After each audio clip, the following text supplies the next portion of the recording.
Close and Personal. I'm Adam, and this episode we are joined by Glenn Berggoetz from the band Norwegian Soft Kitten. Hi, Glenn. Hey there, how are you doing? I'm doing well, thank you. Excellent. Nice hot day for you over in, whereabouts in America are you? I'm in Indiana right now, and yes, it's going to get quite toasty today. It's going to be like 90 degrees Fahrenheit, which, what does that work out to, 25 or 30 Celsius or so, somewhere in there. As British, we'll be crying at that kind of heat. It's been a bit of a heat wave this week, and we're just not coping. Especially, I'm fair-skinned, so it's yeah, I don't like the hot weather. Yeah. Okay, so where did it all begin then for you? Where does your story start? Well, I was born in New Jersey, in the southern part of New Jersey, here in the States, and I spent my early years there. I did most of my growing up, though, in Indiana, and that's where I went to school, high school, and yeah, I eventually migrated my way out to Denver and lived out there for a long time. That's where I met my bandmate, Alan Green, and now I'm back in Indiana again. So how did you get involved in music? It was a very long process for me. When I was a kid, I listened to music. Who didn't as a kid? But I wasn't necessarily interested in playing music. I played baseball instead. I was just convinced I was going to be a Major League Baseball player and make, $20 million a year. And did not quite work out that way. And but my older brother, Brian, who has his own band out in Tucson, Arizona, and they perform live all the time. They're fantastic. In his late teens, he started playing the guitar. And I thought that was pretty cool. And so Brian and I formed a little band with a drummer, Steve Burkholder, and we called ourselves Please Respond. And we made a couple songs, mostly covers, but we did a couple original songs. And, Please Respond, we basically just jammed out, a dozen, 15 times. And I was the singer because I had no idea how to play any instrument. So it was a guitar, drums, and a singer. So you can imagine how awesome that sounded. And I did get a bass at one point, and I fiddled with it a couple times, never learned squat. I got some mishmash set of drums, and I learned to play the drums a little bit, but nowhere nearly as good as Steve Burkholder, the drummer in the band. So Please Respond, we messed around for a year and a half. We never played any gigs or anything. It was just meeting in Steve's garage at his parents' house, because Steve was even a little younger than me. He was still in high school and all. So we had a good time there.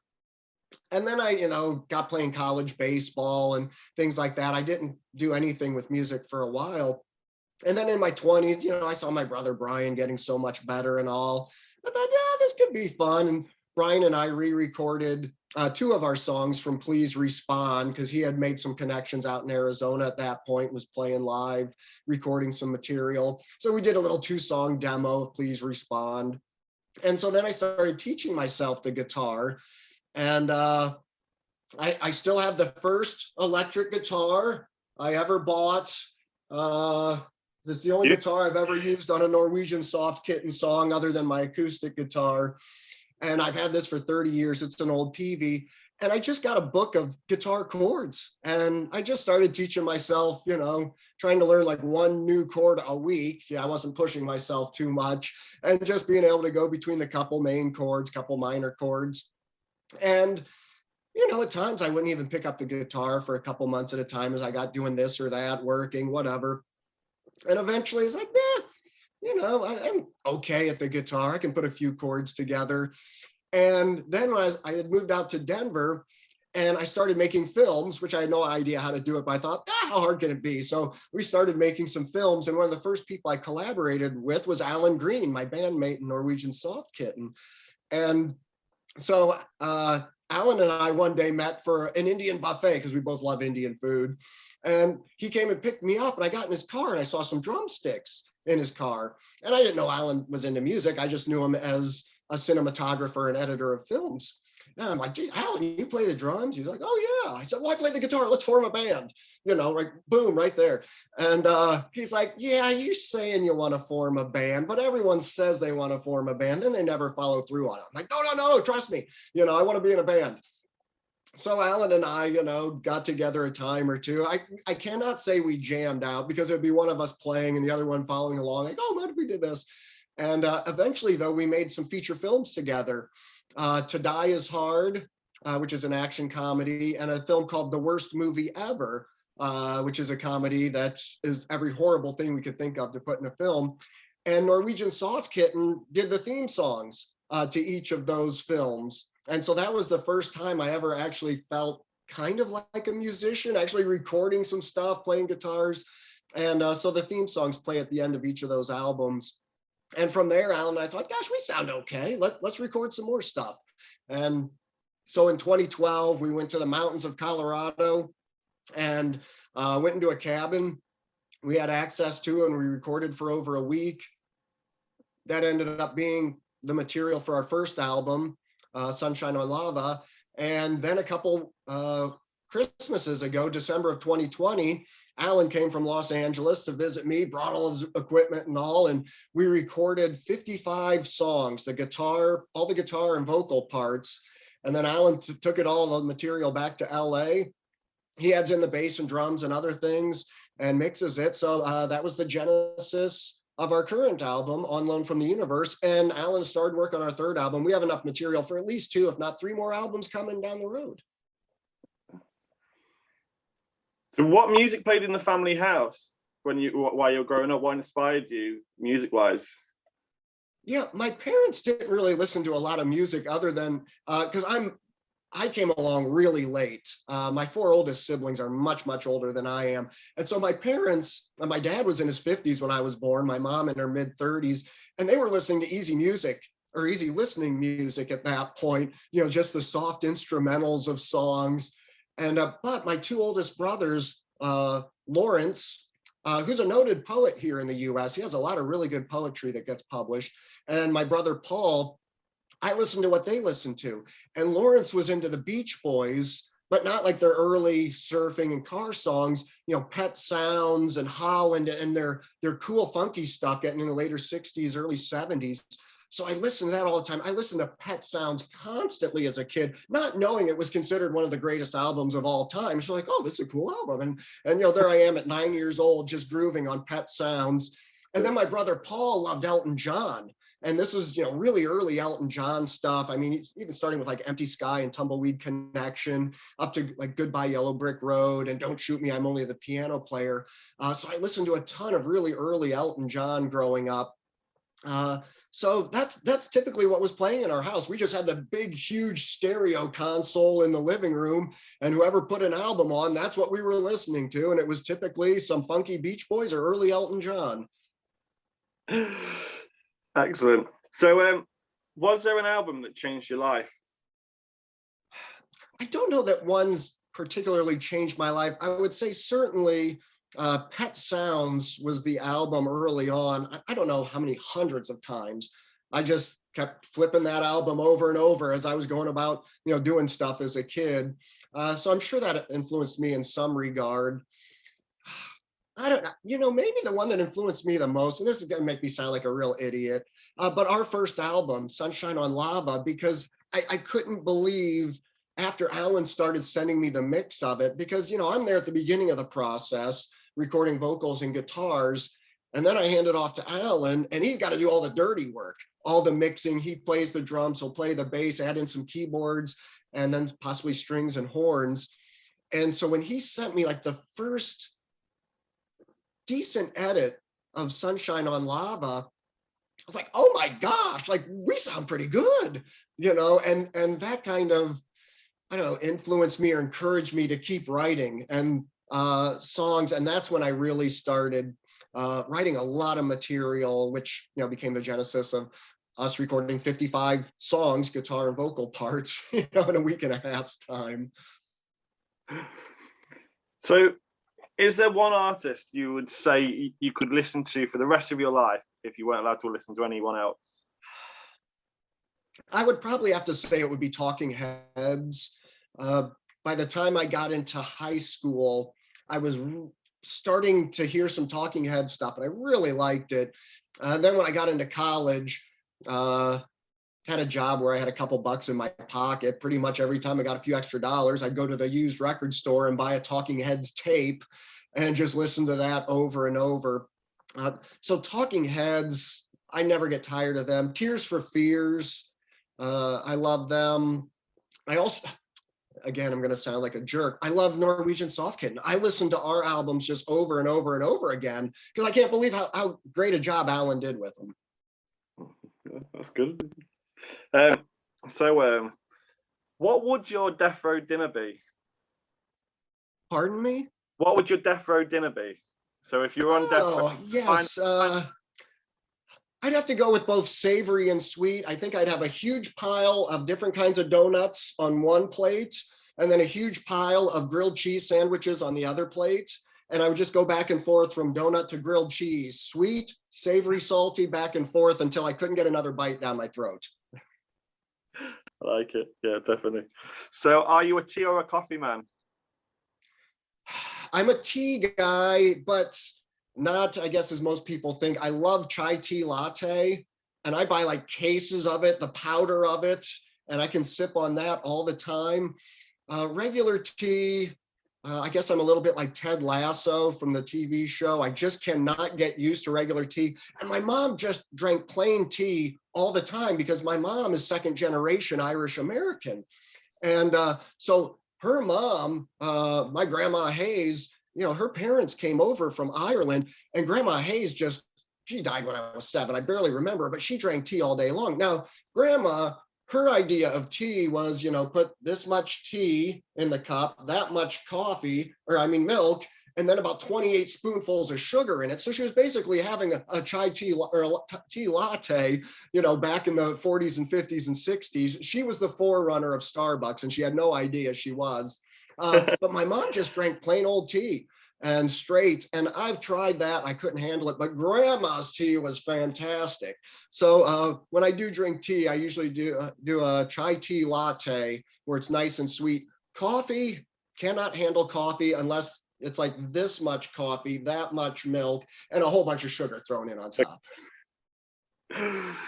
So what's your favorite crisps? So for the American audience, for yourself, potato chips as you might call them. I have to go with barbecue. Plain potato chips, yeah, they're okay. I'm not a big fan of like sour cream and all that stuff. You put some barbecue sauce on a potato chip, I'm a happy guy. Okay, so going back to some more serious questions now. What was the first album you ever brought or downloaded in this day and age? But I'm guessing you probably would have brought it. But... Yeah, I can't remember the exact first album I bought, but I do remember the first 45 RPM I bought, the little 45 records that a lot of younger people might not even know ever existed. But I remember rushing to the record store to buy Whip It from Devo and just playing Whip It over and over and over again on the 45. And then I only ever bought one other 45, and that was maybe my favorite song of all time, You Better You Bet by The Who. And that came out a little while after Whip It by Devo. And once again, I must have listened to You Better You Bet, I don't know, 28,000 times. I mean, I just love that song. And I'm not necessarily even a huge Who fan, but that song is just bloody fantastic. It is, yeah, definitely. What was the first ever gig you attended? This is almost embarrassing to admit. I went to see Sha Na Na with my mom and my brother Brian. I was like 10 or 11. Brian is 2 years older than me. And, people probably don't even remember Sha Na Na anymore. But Sha Na Na actually played at Woodstock. And Sha Na Na was a greaser band. They covered like late 50s songs, and they had songs of their own that sounded like they were from the late 60s, but they were kind of like a greaser late 50s band. And here in the States, in the latter 1970s, 77, 78, and I was just a wee little beastie at the time, they had a TV show. It was on every Saturday night. It was half an hour. And it was a variety show where they would do skits and things like that, comedy, but they'd also do 2 or 3 songs. And my brother Brian just loved them, and I liked them too. And so they were on tour. And boy, yeah, I was 10 years old maybe. And Brian wanted to see them so badly. So my mom got us tickets. And keep in mind, at this point, my mom's in her mid to late 40s or so, and she's not into music at all. She's listening to this instrumental, easy listening music. And we went to the Allen County War Memorial Coliseum here in Indiana. And that doesn't necessarily sound like much, but they could get 10,000 people in the venue for bands when they were playing. It was a sellout. It was packed, 10,000 people in Fort Wayne, Indiana, there to see Sha Na Na. And I'm 10 years old, like, wow, this is the greatest thing ever. Look at all these people, And so that was my first gig, which is just kind of goofy to admit. I went with my mom to see Sha Na Na. Not goofy at all. Can you remember the name of your first ever demo tape? The first demo tape I was ever part of is my brother Brian and I, with the band Please Respond. We had recorded some things with our drummer Steve Burkholder, and it was just those little cassette tapes, we had back in the 70s and all, where you hit the 2 buttons, play and record at the same time, and you were recording them. And they were so bad. Brian told me a number of years ago, he threw them all away. He didn't want anyone to ever hear that, that how bad we actually sounded. And we did have some really goofy songs. We had a song called Sausage and things like that. Another song was called The Strange and Impending Circumstances of a Modern Day Love Affair. I mean, just ridiculous stuff. So anyway, a few years later, when Brian became a distinguished artist out in Arizona, and he was playing tons of live gigs, recording material, releasing albums, and got a pretty big name for himself. He still does out there in Arizona. We went back in the studio and re-recorded 2 of our original songs from those early sessions. And the songs are called Get Out Now and The Awesome Song. And Brian's very talented. He can play multiple instruments. And we got together with a couple guys he knew in a really nice studio, and we recorded those. And I did the singing for those songs. And we didn't give I just sent it to a couple radio stations. I printed up some CDs, never heard anything back from anyone with it. We didn't have a title for it, but it was just 2 songs, Get Out Now and The Awesome Song. So what song makes you want to dance? Right now, the single we're just releasing is called Parody and Triplicate. And it's a song Alan wrote and I sing. And every time I hear it, I just want to start jumping around. It's just so goofy and catchy and fun. Other than that, probably the song that makes me always dance is, I just spent a month down in Texas. I have family down in Texas. And pretty much every summer I go down for an extended holiday with them. And we like to play wiffle ball late each day because there are a whole bunch of us. It's always boys against girls and stuff. And so we spread out throughout the backyard and we're playing wiffle ball, it's baseball, but with a little plastic bat and balls and stuff. And we have one of the little Alexas out there. And I start every game by telling Alexa to play Call Me Maybe by Carly Rae Jepsen. And that just gets us all fired up. We all start dancing around as we get into our game. So I guess Call Me Maybe makes me want to dance as well. So what song makes you sad?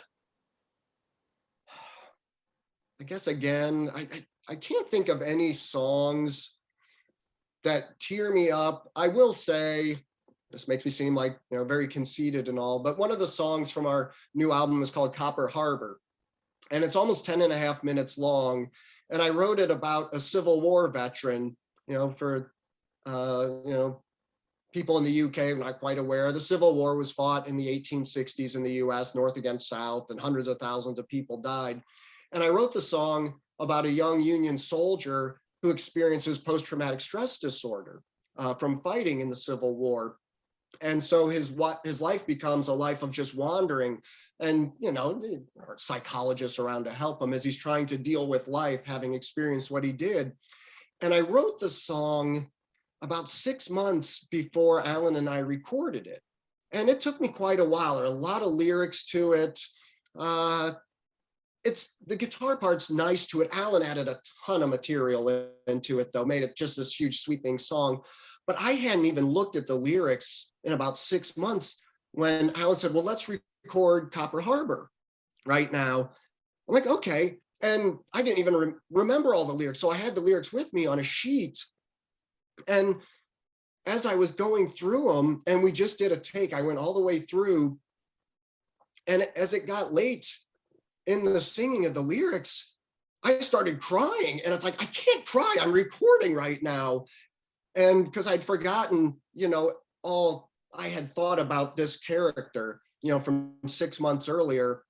And even when I listen to it now, it's still, I don't know if it chokes me up and all, but it causes some emotions in me just thinking about, this fictional person and the journey he was forced to travel. Okay, next question is, there's a festival in your back garden. Who would you have as a headliner? Well, I was thinking, I thought about that. And first I got to have some opening bands, of course. So I think I would go with, there's so many really good current bands I am finding through Twitter and social media, Instagram. And, I'd go to their YouTube page or something like, oh my gosh, this is fantastic. How are 10 million people not listening to this band? One would be BJ Rabbit, who's been on your show, Grimrock, PMAD, Lonnie Claire. And so I'd want to have some bands like that playing to open up. And then I think with the headliners, I guess I'm going to have to default to Talking Heads and Tears for Fears. That would bring me immense joy to be able to see them play live, be up close and personal with them. Maybe take the stage with them for a song or two and butcher it for them and make everyone upset. Okay, finally, what are they going to be playing at your funeral? Of course, it's got to be Funeral for a Friend from Elton John and the Goodbye Yellow Brick Road album.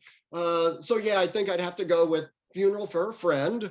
But then we would follow it up, bring things up a little bit, and we had to play a Norwegian Soft Kitten song. So I think I would go with Full Moon Raging, because at this point, anyway, that's my favorite Norwegian Soft Kitten song. So little Elton John, a little NSK. Excellent. Well, thank you very much. So obviously you can find Norwegian Soft Kitten music on Spotify. Glenn, you're also a novelist, aren't you? So you've got a book out called Fade into Black. That's right, isn't it? That is correct. It's about an Alzheimer's patient who's trying to seek some redemption before he completely loses his connection with the world. Great. So is that something that you always wanted to do, was write novels, or? Yeah, I actually started writing fiction before I really got into music, and I've had 3 novels published, and I'm working on 2 more right now. So sometimes I work on a novel, it never reaches a conclusion. It ends up just in a forgotten file on the laptop. But I am working on 2 more right now. So are your books available on Amazon? Are they Yeah, all the novels are available on Amazon. I've had some nonfiction books published as well. I've made a whole bunch of feature films on small budgets. So I have a book on small budget independent filmmaking published. They're all available on Amazon. Well, thank you so much for joining us. It's been an honor. And just to say, we love Norwegian Soft Kitten at Heart Shaped Box. Awesome. Thank you, Adam. Thank you for joining us.